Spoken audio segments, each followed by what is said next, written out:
Cette gymnaste russe pensait qu'elle allait gagner la médaille d'or, mais quelque chose de très étrange va lui arriver.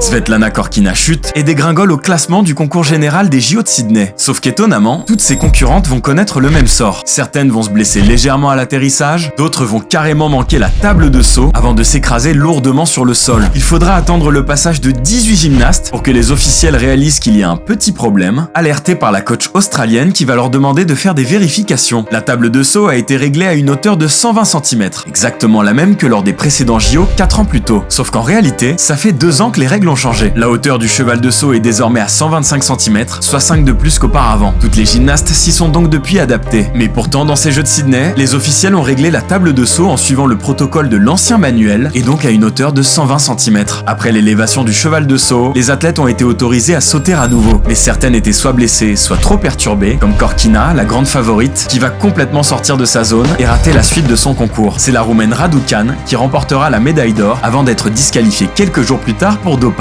Comme si un seul scandale ne suffisait pas.